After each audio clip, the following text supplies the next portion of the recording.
Hey everyone, it's Coach Rick, and time for Sunday Q&A. So I have 3 questions that have been repeated a couple times over the last week.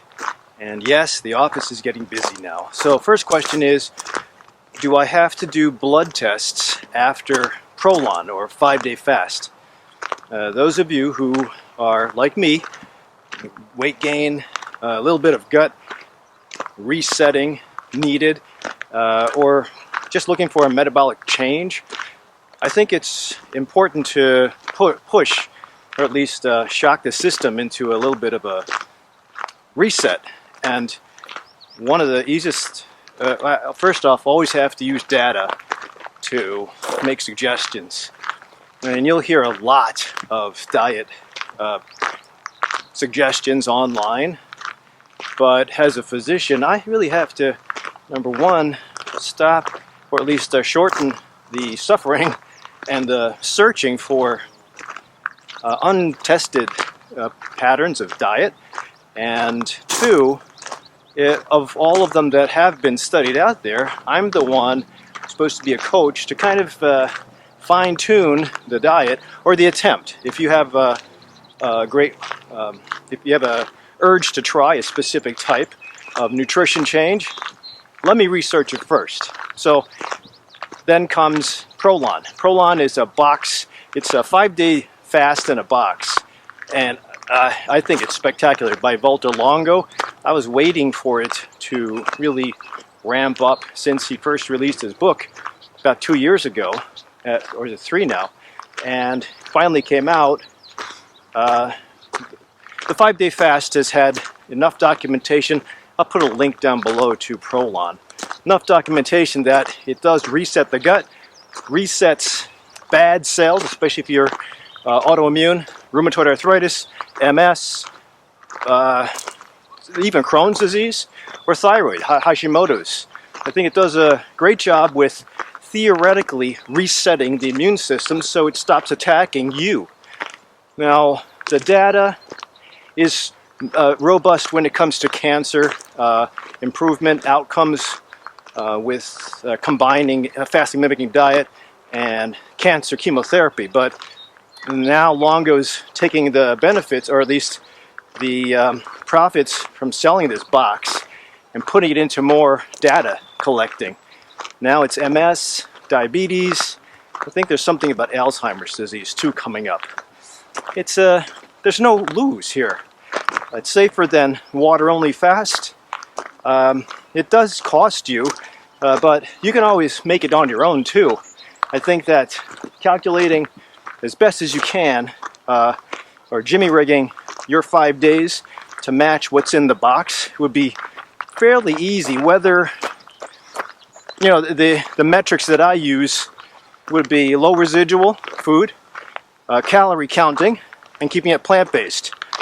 Mostly fat, a little bit of protein, very little carbohydrate. But if you do that, you might be able to recreate that.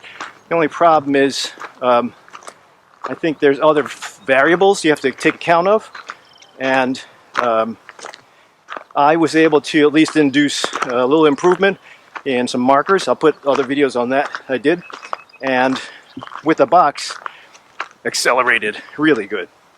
So yes, if you're curious, I think it's nice to see a before and after.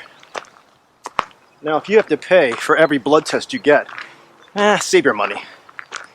I think there's ways to measure improvement subjectively. That's old school. That does take time though. Sometimes you won't see effective. You'll see a change in the waist, probably the weight, but that might not be anything else that you'll notice initially. Now, people want to be rewarded, so to see that investment is worth it, I think that's fair. The markers of blood can actually get you faster change. Let's turn around. So I'm just doing laps. It's late in the day on Sunday. Where am I here? 100 feet of ascent. I've got to prep for Colorado. I'm not sure if I'll be able to do it. I'm afraid about full flights. We'll see. But anyway, I still have to try to reset my circadian rhythm, get healthy, because I gained 10 pounds. Anyway, back to blood testing. If you don't notice any changes, except for feeling good, I'll explain that in a second. Then, if you are discouraged, at least get the blood test, because you'll see a before and after. I've noted, I always self-experiment, but I pay for it, because blood testing is not cheap. And my wife said I have to stop experimenting because it's getting expensive. But I do it for a reason. I think it's important for me to try out a couple things before I start making suggestions. I always base it on data, but there's a lot of good data on several different approaches to lifestyle change, and I'd like to try them all. I'll explain my newest keto attempt in a second. That's a second question, but so if you can afford it, and I think there's a deductible or copay you might have to pay for your blood test, I would do it before and then the 6th day after your 5-day fast. And maybe do it again. I don't think one attempt at a 5-day fast will be enough. If you're fighting cancer, man, I'd do it every month. Throw everything at that crap. If you're just doing it to reset your metabolism, the data is robust with regards to crave control afterward and better digestion reset. It's kind of cool when you do this 5-day fast, at least if you do it from the box, because going down to essentially the bare minimum as far as energy intake will force the body to, I might as well give it to you in a nutshell, force the body to be very frugal with where it puts its energy. And sometimes it'll actually put you into a ketosis where you start to eat or use your fat stores as a fuel source instead of storing your fat, storing your fuel source in your fat all the time, which is the problem.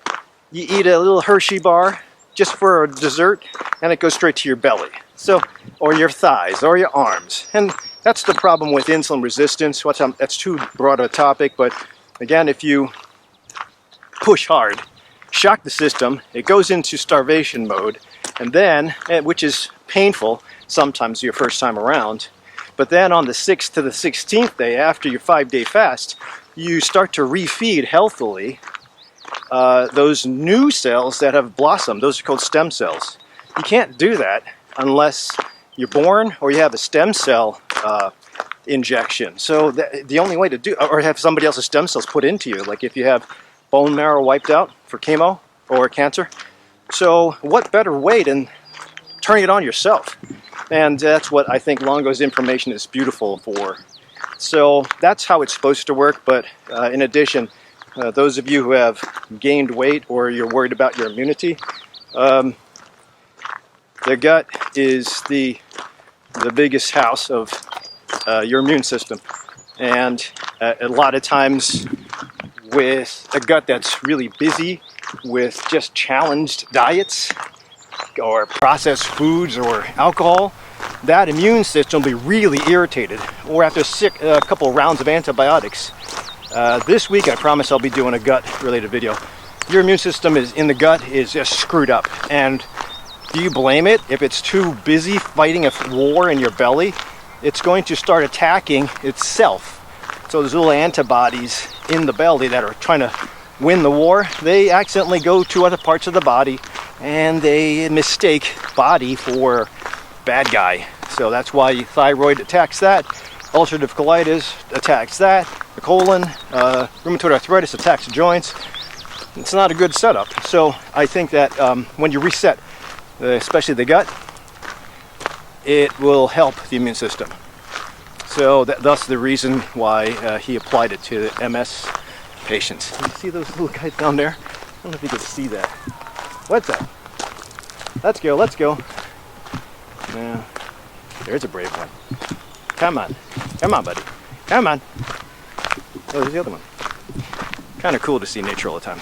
So, yes, I would do certain blood tests, CBC, C-reactive protein.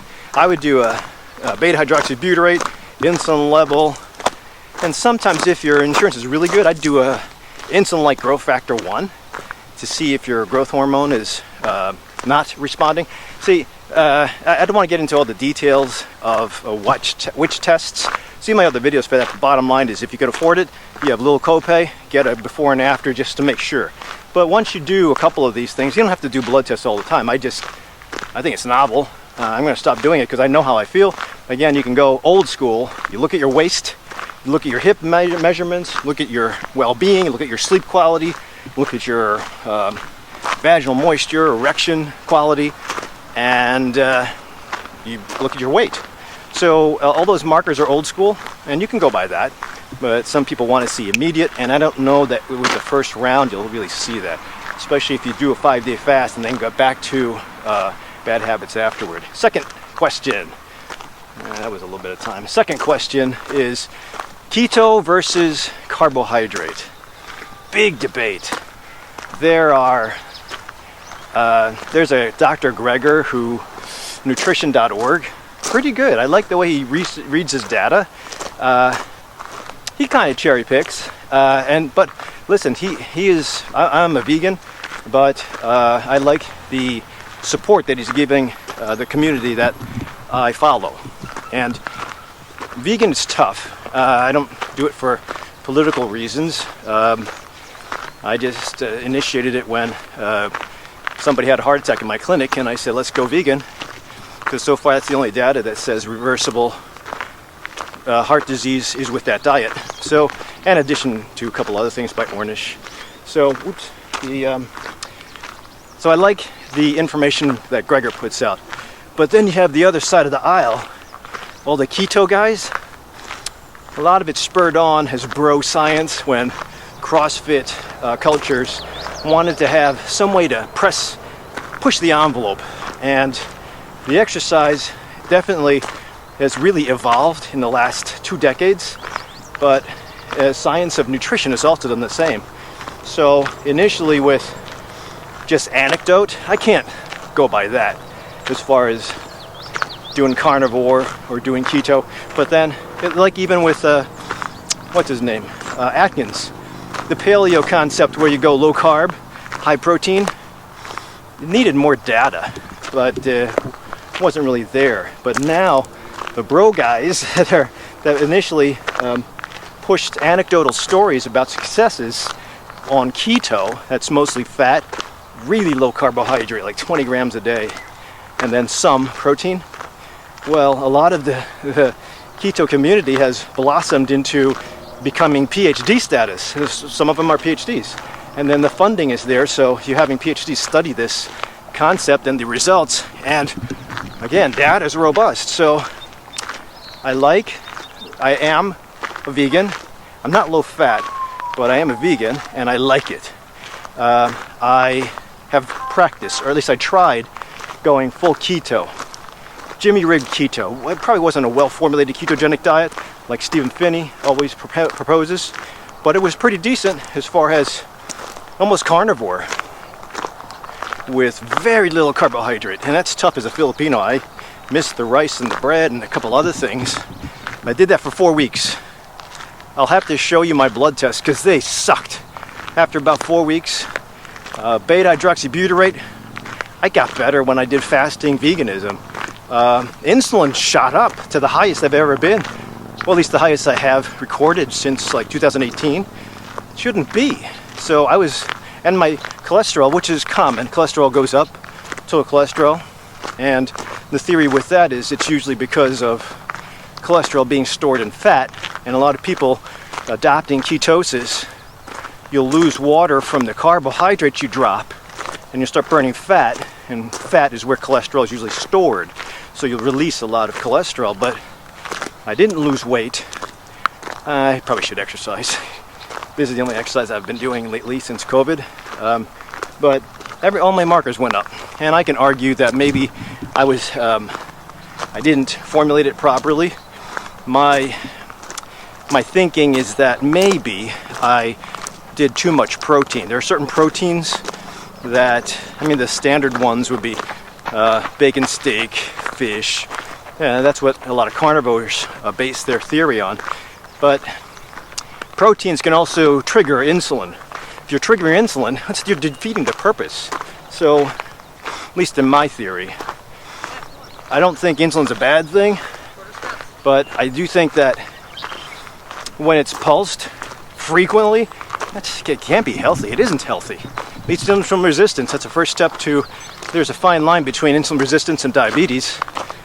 If you're floating with insulin resistance, it's only a matter of time if you don't make no changes. So I think that if it's being triggered by protein or amino acid choices, I would say a well-formulated ketogenic diet, like what they do at Virtua Virta Health in Indiana, might be a way. I had somebody call them up. I'm still waiting for the results. So, or a dietitian, but the only problem is a lot of my registered dietitians that work with insurance, if you pass the disease process that you're supposed to have, I think they follow the old American Heart Association rules or the American Diabetes Association, and that's not skipping breakfast, small meals. It's kind of old-fashioned. It does work for some people, but it's not what the data says. So, but I'm not hooked into one. I'd always, depending on what the patient wants to try, I'll embrace whatever you're doing. But I'll have to be your coach, and if that's all you're doing, that's going to be tough. It's really just a lifestyle change altogether. Eating, exercise, proper sleep, stress neutralization, all of it's important. So don't just go with exercise. Make changes for everything. But whether it's vegan, paleo, keto, carnivore, whatever works, do it. I wouldn't say plan on a lifetime of commitment to one. It might change, but as long as you have an endpoint, get to that endpoint, reconsider. That's I think the best way to keep average human engaged, especially Americans. We seem to have very deserving population, which will lead me to my final number 3. So that's about keto and carbohydrate. Come to me, I can make arguments for either way, but I can put it together for you and make it successful. But the last is Cove Idiots. Lori, on one of my posts on Facebook, I kind of ranted because somebody came into my office just demanding to be seen for a cough for 3 weeks or more, I think. And, unfortunately, whether it's you consider it McCarthyism or single out coughers or sick people, it's true. Because COVID is around, whether you think it's political or not, we got sick people around. And if you have a cough like the guy did when he came in, you got to follow the rules. So Advocate takes care of its employees. That's who I work for. And we follow CDC guidelines.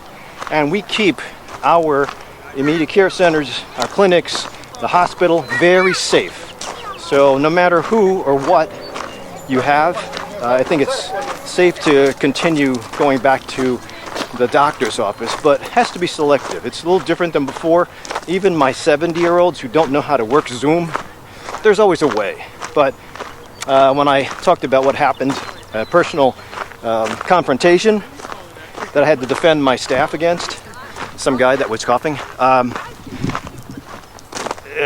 yes, I think that the times now are really driving people to have short tempers. Or maybe that's always been like that. But for some reason, the tasks that the hoops that you have to jump through to get in to see me or get a consult from me are more. I think they're easier, honestly, if it's video. Shoot, you can do it. You don't have to wait in a waiting room. Do whatever you have to do while I run behind, which I inevitably do. And then we join. I can do just as much, if not better, work online when I kind of hear your case. So it's important to play by the rules but it's also important to keep yourself safe and other people safe. If you're not sick with COVID and then you come into the office and you happen to be the tail end of another patient with COVID, well, that's unfortunate. But we're trying to decrease that exposure rate. So you have to follow the rules. So some people just are a little fed up, and that's understandable. But listen, if you go 100 miles an hour in a 25 mile an hour zone because you're fed up, that's fair. Get off the road though. Just surrender your license. If you don't want to do the usual and go to the doctor's office to follow the rules, then go to the emergency room, some other institution. I mean, there's a whole bunch of hospitals. If the reason you're coming to see me and you are angry with the rules is because you have HMO, don't have HMO. That's the price you pay. That monthly or whatever deductible, in the end, insurance is just supposed to be in case. It's not supposed to be the way you take care of your health. So I think that bottom line is this is a year of reckoning, and there are rules. There is an infection still. Whether you believe it's political, there's an infection. I can prove it. I got a bunch of patients that have not done well. Nobody died yet, and hopefully never, but if you have a short temper or a mood disorder already, this is going to put you over the edge. So get the mood taken care of. Try to pace yourself. Just follow the rules. You will get seen, but try to adopt to the new way. Just like going to Target or Costco. You have to adopt to the new way of shopping. Don't go in large groups. There's no more concerts. Illinois has done well with its restrictions, but southern states have not. I commented on that before. So, and just as a dovetail to last week's Sunday Q&A, there was a spike in Illinois. So, unfortunately, I'm continuing with my zinc, my EGCG, my quercetin, vitamin D at high dose, plus minus on the astragalus. I'm taking so many pills, I gotta give myself a break. I'll probably save the astragalus and my mushroom combo for maybe later on in the fall when it really spikes. There's going to be a lot of typical viruses. I mentioned this last time, and whether you have COVID or not, you could just have a normal viral infection, something innocent like a rhinovirus, common cold, but you're going to be treated like you have COVID. So if you're at death's door, you got to go to the emergency room or call, and we can help you get through that. I can take care of things. If it's just isolation and you're healthy, cool. If it's isolation and you're not healthy, it's not cool. But that is why you have to work on healthy lifestyle now. It's not just improving your life, how long you live and longevity. It's also including lifespan and health span. You want to live long and you want to be healthy, independent, not gorked out on the 20 different medicines, having surgeries every year. So it's important to make changes. Bottom line, whether it's losing weight with Prolon, whether it's finding your way and resetting your gut, or going from standard American diet to vegan, standard American diet to keto, whatever floats your boat, change. Because when you have a whole bunch of morbidity, and morbidity, even if you feel fine, morbidity is heavier weight or a BMI greater than 25. If you have a waist to hip ratio that's 0.7 or above, never mind, you don't have to worry about the details, or you have high blood pressure, cholesterol, diabetes, gout, then, and you're on medicines, even if that crap is controlled, you still have the disease. You're just taking a pill. If you do nothing to make the lifestyle change, you'll be on double pills in 5 to 10 years. Or you'll be, if you're taking 2 pills, you'll have a procedure done in 5 to 10 years. If you had a plasty done or stent done and you don't do anything, usually bypass in about 6 years. So things progress. So you have to invest. That's why I'm doing this crazy thing. I want to go home with my family and maybe have some ramen, but I had to get some exercise out. It's Sunday. Hopefully by the time I'm done my laps here, get home, hang out, just enjoy Sunday to get ready for Monday. So Lifestyle change is imperative, regardless of what happens with COVID. There's going to be a COVID winter, in addition to the elections, if there are any. So you got to get ready for stress. I think there's stress now.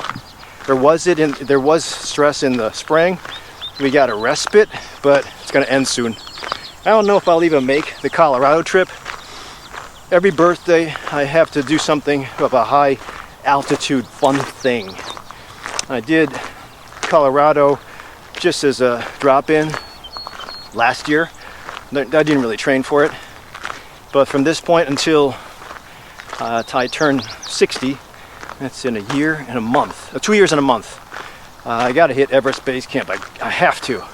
So it's always cool because that's on target. Whether I get to that point, I don't know. But I got to do stuff like this. It motivates me to get out.